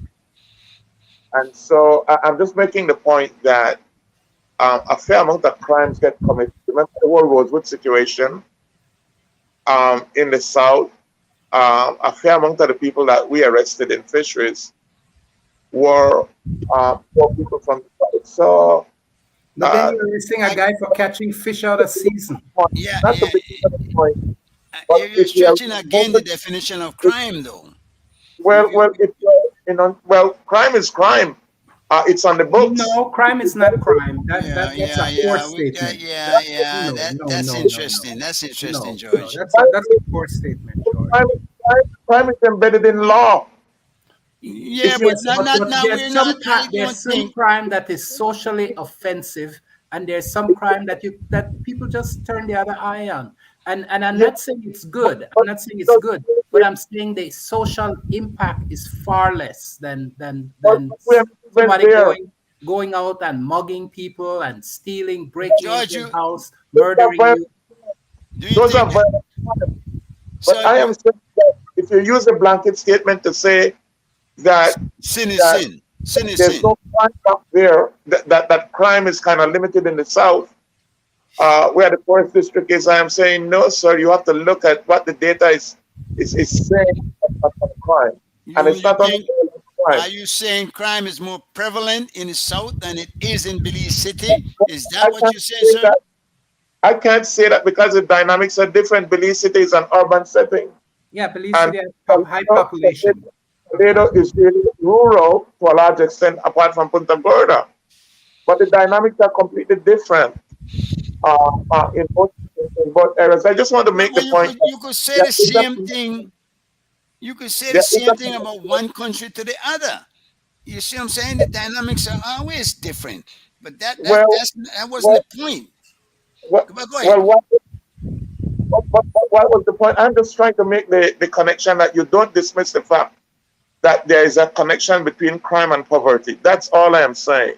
All right, and I You don't want think to say that there's I violent don't crime, think- there's I don't think. Yeah, I wasn't disagreeing that I said I did not excuse poverty as a case use for crime. poverty as an excuse. Correct. Right. Well, nobody And did. I agree. I don't think that anybody did. Yeah. No. I agree. But I so- don't look at it as a reason for why people should be doing wrong things. I Yeah. still, like we said, we had those old values that we cultural and social that made us realize what was wrong, and it was ingrained in us through our family structure. And so that as G Mike said, is what seemed to have gone missing. And you mentioned that too, George and Joe. That's what has gone missing in the way society has been coming about. And people have become so materialistic. Everything they want. When we were kids, we saw some people with some stuff and we said, oh, they have that. It doesn't mean I want that. It doesn't mean I wanted it. I I saw so many nice tennis shoes, and I never yet wanted one because somebody else had it. I was quite satisfied and happy to know that I had a tennis shoe. Evening Green sold one from Cafe. Yeah, well, I didn't like those ones. I prefer the bottom one. Like Well, Well, in our early years as Christians, we had the saying that if you were to tolerate poverty, it is a sin. Yes. And what we really meant by that, indeed, is you just decide to sit back and don't want to do the chores and take advantage of whatever opportunities. That to us was a sin. Yeah. So now maybe that become a crime now. But that's not the point. The point is that the tolerance of poverty is unforgivable in a sense, and it should not be tolerated. Yeah. But once you remove those blocks and you create the opportunities, then I'm saying, well, you must make sure you take advantage of those opportunities. And that is why I come back to the importance of how we allocate resources. Yes. Yes. And I would say that the responsibility for allocation of resources begins evidently with the state. And they use the taxes and they use other methods that they can, in fact, help to address the causes of poverty in the country. But I'm not suggesting for one moment that if those opportunities are made available, and those of us who decide not to take advantage of them, then evidently they are to be blamed for their sin. I think Gregory made a good point too. Just because you don't get what you want, I mean you're poor. Yeah. I mean, and we can't escape white collar crime and corruption in government and in ministries that aggravate the situation of poverty and what George was alluding to, crime. So when not because someone is able to do some deal and thing like that in government, that removes so much resource from the treasury, the government coffers, that could have gone to benefit an opportunity for someone to go to school, for them to expand the military, as some was suggesting, for someone to learn a trade, for someone to get some social assistance when they are down on their luck a little bit. So all these things have accumulating effect on the entire structure of the society. And so that's why we need to find ways to address corruption and white-collar crime within the structure of our government so that we could better dedicate some of these resources to address some of these underlying concerns. I don't want to get back to the army suggestion though made by George, which I think is a very good idea. In particular, given our situation, we watch now China doing maneuvers around Taiwan, and should that happen, I think we'd have to be very, very careful of our position. But I think it's important for us to not make it easy for them to look at us and say, why not push over? We need to build an army. We need to prepare ourselves. We don't need an army, G. Mike. We're letting the Guatemalans in. We're undermining ourselves in the very structure of our. I don't know. I would agree with you on that. I think that many Guatemalans who come are happy to have Belize as a separate country because they don't have it that good over there. I understand. They're not happy with their conditions over there, and they're happy to find a better life here in Belize, just like Belizeans going to the US of A. I mean, they're trying to get a better life and improve their condition. So I don't know that, but we, and even them, I think what is also necessary is a pledge of allegiance. And I've been hollering this for years with nobody even wanting to hear. We need a pledge of allegiance in our schools that everybody understands the word of being a citizen of Belize. The patriotism has to be instilled in them. Well, G-Man, not only to basically stave off the Guatemalan military, there's really the drug trafficking that have invested in cattle ranches sent to the board. The drug traffickers. Drug Yeah. trading, the drug trade. Yeah. You're not gonna start another war on drugs, are you? That has been a dismal feeling. Well, they secure their landing field right in Belize. They secure their landing fields. I was making the point that them establishing their ranches is a huge problem in terms of deforestation and encroaching on our side of the border. I think a lot of it is handled diplomatically, but obviously you would want all guys in uniform to at least be some kind of bulwark against a rancher. You guys will recall that we ended up at Guatemala, where they basically said that we shot a man doing pepitas farming. Well, that farming was on our side of the border, and they seemed to be expecting that we would not have the will, much less the capacity to enforce our defined border. So, are you gonna shoot a few Mennonites too? Because they're doing some massive land clearing. Well, they're on. But G Mike, you're being sarcastic, or you're being maybe. Because the Mennonites are on our side of the border. Yeah, but they're clearing land still. If you're talking about the land clearing land legally is not necessarily a crime. Clearing land in the forest reserve is a crime, and that is what is happening along the western border. You really stress a lot on its crime status, man. No, it's not. I'm just saying that you have to look at the context within which you're speaking. Mr. Chairman, I believe that the point that I think we're all trying to make, and I think maybe George used the military, but I think what we really need indeed is to have some kind of disciplinary institutions in the country for our young people. And I think the Cuban style, I had admired the Cuban style, that while you are studying, you are working. So that is one of the possibilities or one of the suggestions that Belize could probably look to. We don't have to really put them into an army. Wouldn't it be wise to even go back to the Boy Scouts and? Well, I was about to mention that because the Boy Scouts. I was a Boy Scout for 5 years, and I think that went a far way into discipline me and those of us of my time. Yeah. So the Boy Scouts is where I would go back to indeed to begin to build back the Boy Scouts. Yeah. But you can build disciplinary institutions in your country. Yeah. It could be youth corps. Yeah. It could be any of those type of things. That's right. That's what I'm saying. It's important. Youth corps. Yeah, we need to develop programs to keep them institutions apart from this classroom. Yeah. And those are those are much cheaper than the army, and more productive. And more productive. That's correct. That's correct. And catch them earlier too. Yes. Well, yes. Well, and it doesn't put bad eggs in the army. I think there's a quantitative aspect. There's a quantitative arithmetic to it. Obviously, it has to be a sort of multi-pronged approach. It can't be the Boy Scouts alone. That's correct. I suggested the army as one of the institutions. I am not suggesting that you get the criminals to put them in the army. I'm suggesting that you be proactive and you catch them before they take up a criminal culture. Yeah.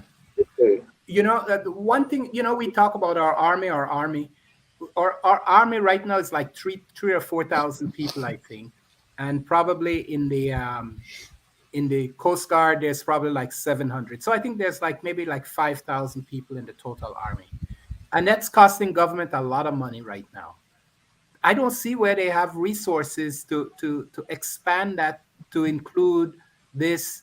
I don't want to say disenfranchised, but this affected youth population that's going crazy. So we do need to think of things like the Boy Scout, the Girl Scout, the youth corps. Those are more the vehicle that will get us to where we need to try and put some of the discipline back in the home of these children that are and that's hard at any cost once they leave home. It gets more difficult to do it if it's not done in the home itself. So Well, that's a part Well, that's a well, one well, program I think we need. Hold on, George. 1 minute. One program I think we need is a class for first time mothers. And I think we can have people who have successfully raised children could volunteer their times, because a lot of these children don't know how to raise children. They themselves weren't raised, and maybe we could do something to educate them in that regard. No, go ahead, George. Sorry about that. yeah, no, I was saying that in relation to resources and in relation to the arithmetic of the army, I do not believe that we have 2,000 soldiers. We have more police officers than soldiers.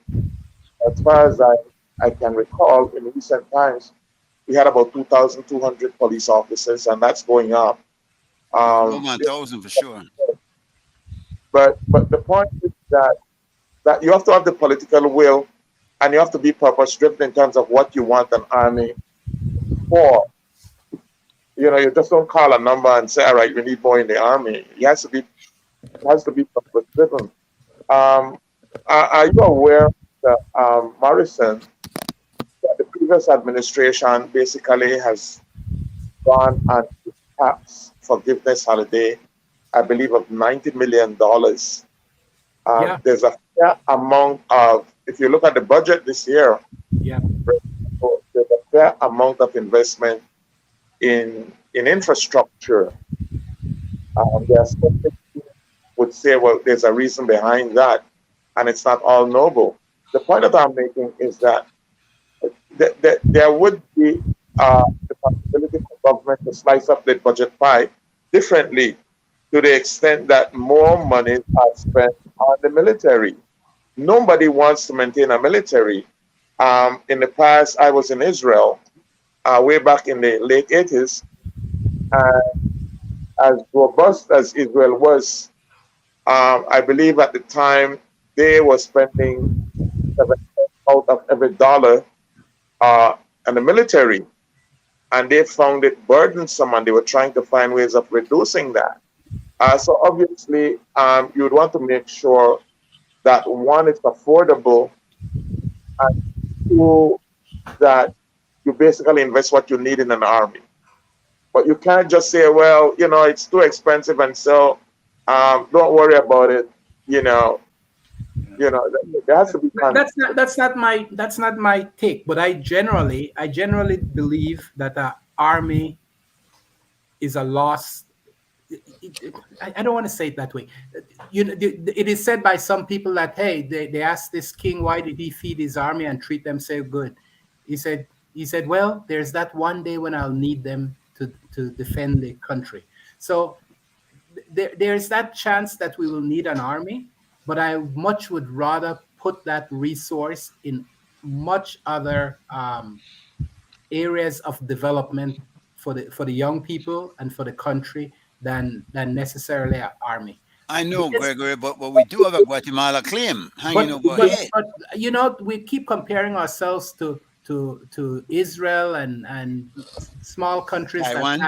that Taiwan that has resources, extensive and seem unlimited resources to kind of help them. Taiwan has no chance against China. against China if China wants to take Taiwan. Absolutely, it's similarly just like Ukraine has no chance against Russia if Russia is determined, as they seem to be, to just demolish that country. Belize has no chance against Guatemala million-man army if the true will of the Guatemalan military is to take Belize. Unless you have the kind of faith I, that I David don't had share your against opinion. China. I don't So share that's your a good story. That's a very good and noble story, and I beg to differ on some of those things and believe that a military is good as a deterrent, as a support system, and as a warning to say, hey, we're not going to be pushed over. You're not just going to come and take it. We'll give you a little fight, but the fight will not be anything meaningful, and I think we know that. And I think we should spend our resources on developing our country, Farming alliances, maybe? Farming farming alliances? alliances, that's part of it. Farming alliances, and have our government act more justly and expand the democracy so that the people participate in it, and spread the economic benefits of our country to more people. It will never be fair, but to more. You Right, seem George. to you seem to be living in this world of utopian ideals. Thank you, George. Costa Rica does not have an army. He will throw something at you, won't he? It's not a personal attack. It's an observation. All They right. don't have an army. It's no utopian, George. They do not have the threat of a military invasion. Correct. Correct. If you look at Israel, Mhm. not one American soldier has fought for Israel against the various conflicts that it has had with the Arabs. Hold up a second. Hold up a second. Back up. Say that again. Not one single American soldier. Well, you don't know what That's you're not talking true. about. That's not Chad. true. That's not true. You don't know what you're talking That's about. not true. All the expertise came from America. Yeah. What are you talking about? All the weapons, all the money. During that No. 11-day war, and whenever there are American training Israelis right now on the ground in Israel. Have they fought for Israel, sir? How you when you We ask haven't me sent- that? we haven't sent a specific military to fight for them, but we have given them all the training. We have all our experts there. We're giving them all Everything. all the Billions of dollars a year. yeah, Sir, $8 billion, and we give them, before Israel developed satellite technology, we gave them all the information so they know where the enemy was laid out and planning to attack, and knew where the weaknesses and how to attack. Can you tell that George spent some time in Israel? Can you tell that before I he think, said it? he got brainwashed, and they just kept him. Wait. in We the got Hadoop. him. They got him. But you guys it's a non-argument. I'm asking you which American soldier died for Israel. How can we give you that? Would they fought tell you? Would they for tell you? And now you're breaking it down to, well, they're training Israelis. Actually, the Americans are training the Guatemalans as we speak. Of course Actually, they are. Americans have trained the. And they're training the Belizeans too. I was trying to make the point that if you look at Taiwan basically has a standing force to basically make as good a defense as they can until something else happens. The Belizean military at one point, the strategy behind it was to hold up the Guatemalans for a number of days until Britain could be here. You think Belize army could hold off? You think 3,000 men could hold off 20,000 or 30,000 men pushing into your country, bombing you with no regard? No, you Not. cannot. Definitely. Which is why we need to build the military, and it needs to be technology driven. We only have a rifle company. That's Yeah. why I'm not saying no to it. I'm just telling you it's a daunting, impossible task.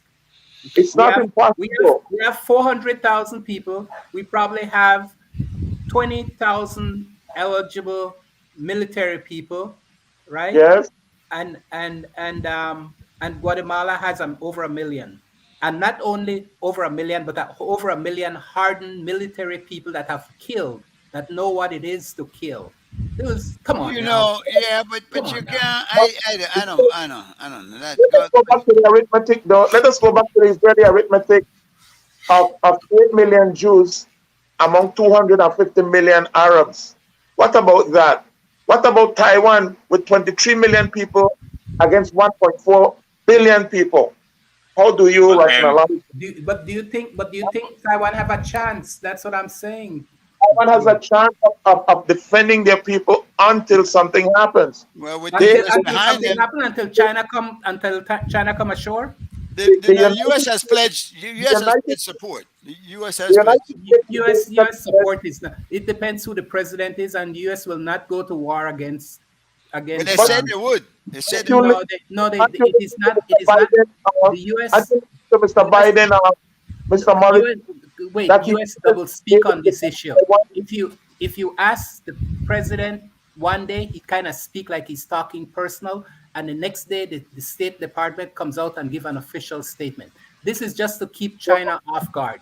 The US will not the U.S. will not defend Taiwan You against can't China. say that So, dogmatically like But that. we could see the structure of the United States. The let United me ask States, you this. no, come on, guys, come on. Let me ask you this.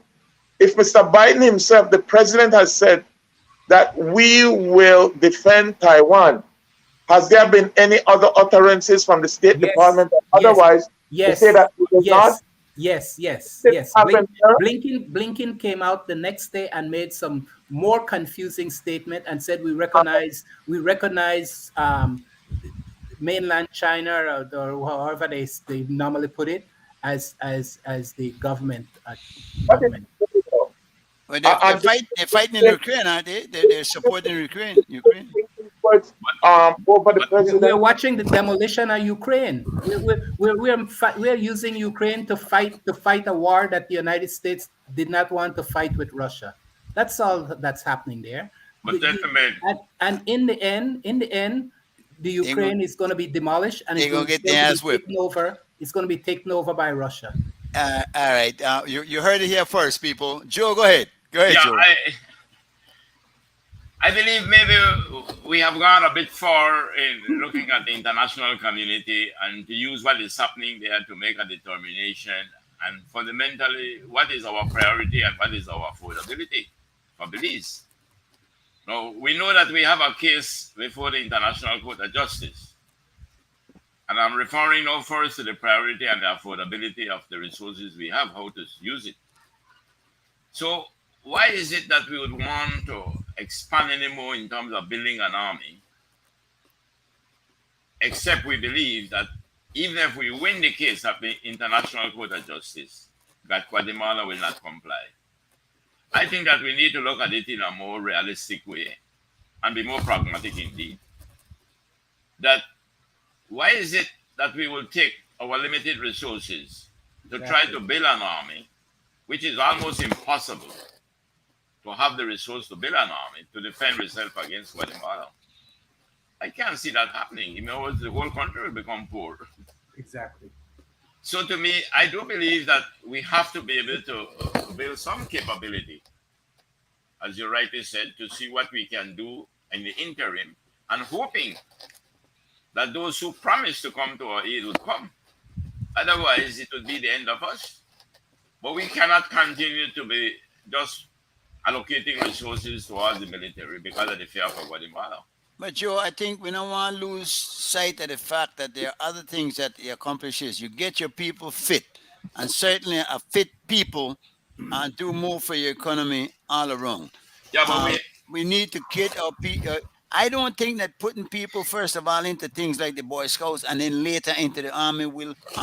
They don't have to be paid the kind of astronomical salaries that say the U.S. pay to their soldiers, but there has to be some kind of patriotism at play here, man. no, but I don't think that's the difference we're having. The difference I think we are having is how much resources we should allocate to build an army. That's correct. That's what we are discussing. And I am saying that if it's a question of trying to reshape the minds of our people towards a more righteous life, to put it that way, then why we believe that the army is the solution? Because we were talking of how to bring our society and a whole more discipline. Now, if we have a more disciplined society generally, we would have a better army with the same numbers. We'd have a better police force with the same numbers. Because we'll have people who are more disciplined, people who are more loyal to the country, people who are more passionate to patriotism. We'll have better cyclists. We'll have better cyclists. No, we'll have, the truth about it, It we'll lifts have the entire far better society. human resource generally. And everything will float. It's not just one boat of the military will float. Yeah. Everything will float. And life will be better for us. Gentlemen, So I think, go ahead. You want to finish your thought? I just wanted to say that it comes back to the issue of priority and affordability. Yes. And I don't see that the army should be taking up much more of anything more than what we can afford right now. Well, we can't afford none given the amount the politicians are stealing. So let's rely the first truth and be hopefully told. something come out of the International Court of Justice that favors us. Yeah, we'd have to hope. Listen, we're running out of time. The only thing I see, the government issued an SI on Friday that it will be business as usual. People can sell liquor, they can open their shops, they could do anything what they want. Obviously, our tradition has gone down. Part of our culture is lost. Any thoughts on that, Joe? Why are you agree When or don't agree? you know what happened, I was not even aware of the SI. I understand it was an SI. I wasn't aware of it until when I came down to Placentia. And then it was here I found out that it would be business as usual on Good Friday. Then I began to inquire, and I said I was going to the police, but then somebody from the village council informed me that it was an SI that was guided by the tourist demand, meaning that particularly in areas where there is a high tourist concentration, that there is certain services that we must continue to give to the tourists. So I can understand that in the areas of restaurants, etc. But my personal experience where I am here in Placentia, I believe we're already violating the law because we never had to have such noisy Good Friday with all these decibels raised up very high and other noise in the area. There was no need for that. And that's part of the discipline right now we are lacking. So I believe that we could have opened up a bit for the purpose of where tourists obviously wants to eat on a Friday and may not have the facility in the hotel where they are. And those are things you could live with. But even that, Joe, I spoke to my son who is studying in Germany. And he said to me, Dad, we had to go to the store yesterday and stock up everything because everything is locked down for the entire Easter holiday. And that surprised me because Germany now, who is not known as a nation so staunchly religious in the Christian faith. But I'm saying it's been a tradition for belief. Is it, do you keep bending the laws? Do we keep stretching it so thinly? I mean, shouldn't that have maybe gone to a referendum that, you know what, believes we want to start to open up on Good Fridays? How do you feel about that? George, what do you think, Dave? Well, I believe the argument that we're doing it for tourism is really sort of faulty in the sense that we have been observing Good Friday with tourism going on for donkey's years. And people know that they need to start up, and in a sense, they need to separate. For that one day that goes from 6 in the morning until 6 in the evening when these stores will be open or reopened. What I think the operative question is why? Why has this happened? And I would say this is a larger part of the class war that the Prime Minister, the part of, really, as you have said, Mr. Chairman, the Prime Minister is a businessman, and he sees things perhaps from a different perspective. He probably sees this as business as usual, and really, the religious traditions should not stand in the way of business as usual. Well, I think the Prime Minister gave us GCP birthday holiday, and he decided that he's spending too much money and need to take one day back. So losing taxes, that way they did. Yeah. Lose taxes. yeah. We also have to realize that it's not the entire Easter, it's only Good Friday that the stores are being locked off for a time being. Well, And so I believe that he is beholden to the merchant community, and that is what is driving all of this. But I don't agree with it. I don't either. I think the discipline again that we speak of that's so lacking, holding off one day of drinking and even going out there and splurging and shopping. I don't think, listen, the Muslims are now celebrating Ramadan or observing Ramadan, and they fast every day for a month from sun up to sundown. I mean, you talk about getting discipline, and there, when you see them, a friend used to tell me, so when you watch the Muslims, in particular the black Muslims in America, they always seem to be going somewhere. There's a discipline to them. They're dressed well, they're moving well, and these are some of the good things that I think that we're being taught. As far as the whole the dogma, the religion, and whatnot, then you can question that. But I think when you see the benefit of it, and discipline is never a bad thing. and it only comes from practice. We need to practice more I discipline. think when we lean on it the way you have, we focus it more as a religious holiday and then as discipline, because it's allowed every other day of the year, except this one day seems to get it offensive. I have no problem with relinquishing these old things that doesn't do anything or doesn't mean anything, and people were able to get whatever they wanted if they really Everything wanted means it. something. Everything Well, means it something. means something in, but it maybe that was the wrong approach to say it doesn't mean anything.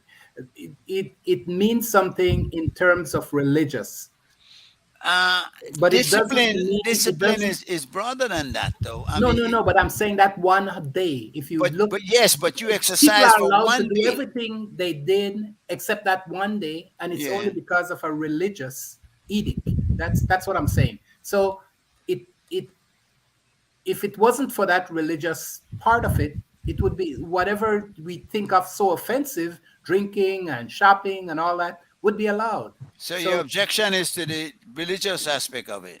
That's correct. You are heathen, you. I'm saying it doesn't lean into me as a for that day as an issue of discipline. It just Bless you, my soul. May you be saved. People, it's been a wonderful evening, Joe. Any final thoughts? We're good. Yeah, I thought it was a nice Easter, except that one day when they opened it up down here, it Yeah. was very hedonistic. So They could I have have been a problem. Just make sure that the decibel remain low and keep the place closed. It is a religious holiday, and if we mess with Greg King, we ain't stop celebrate Easter and Christmas. We know that one. no, I love Christmas. Oh, all right. That one, all right. All right, Yeah, I cool. love Christmas. George, thanks again, my brother. Peace be you. Big up to the people in Georgeville.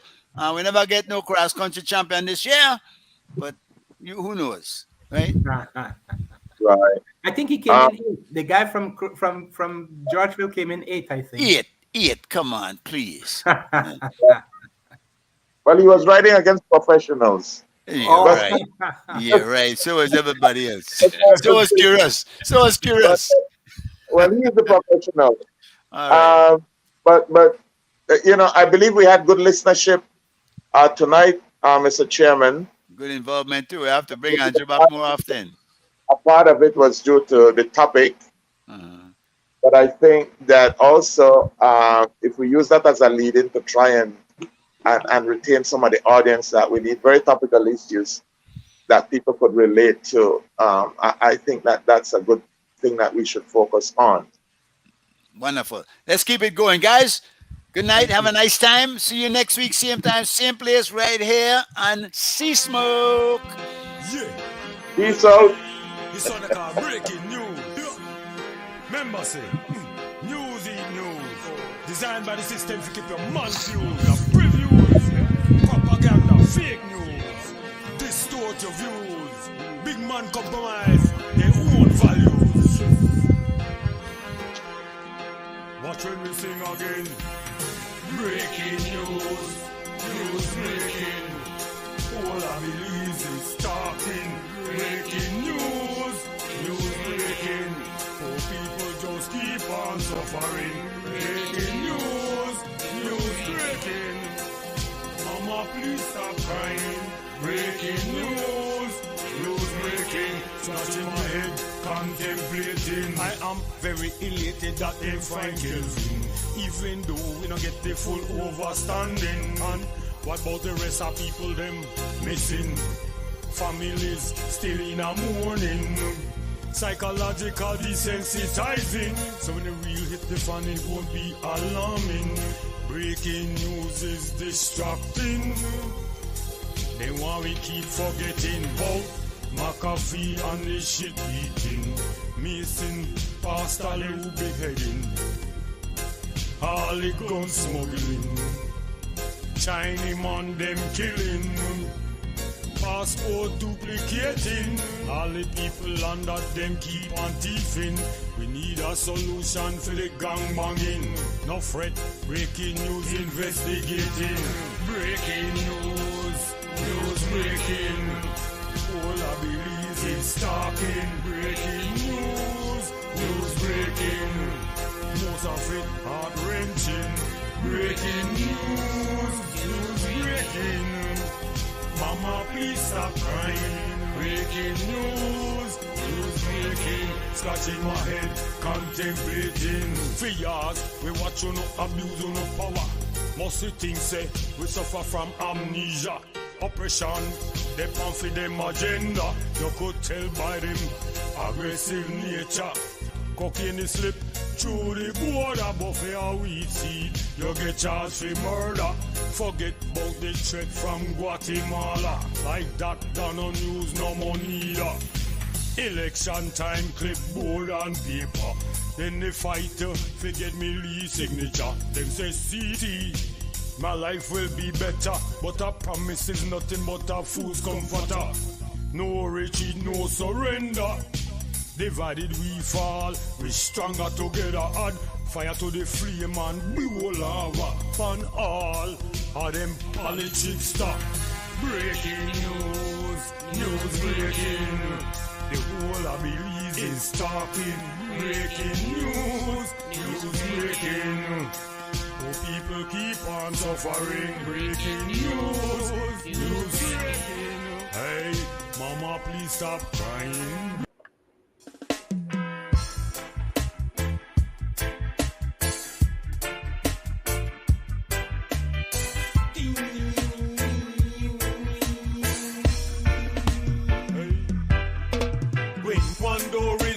Many more is open. To the right one, Jaja subway, Rasta no need no token. One door is closed, many more. And it's that Jaja with the love we heart will never be broken. One door is closed, many more is open. To the right one, Jaja subway, Rasta no need no token. One door is closed, many more. And it's that Jaja with the love. Me one brother try to stop me in a me box. My girlfriend left me true, me never have no dollars in a stock. Best friend about the claim, they dread, they smoke. How the lyrics, where will they drop the walk? Big game hunters, them they set them trap. But we they pray to the Father non-stop. Help me keep the heathens back. Help me keep the heathens back. When one door is closed, many more is open. To the right one, Jaja subway, Rasta no need no token. One door is closed, many more. And it's that Jaja with the love we heart will never be broken. One door is closed, many more is open. To the right one, Jaja subway, Rasta no need no token. One door is closed, many more. And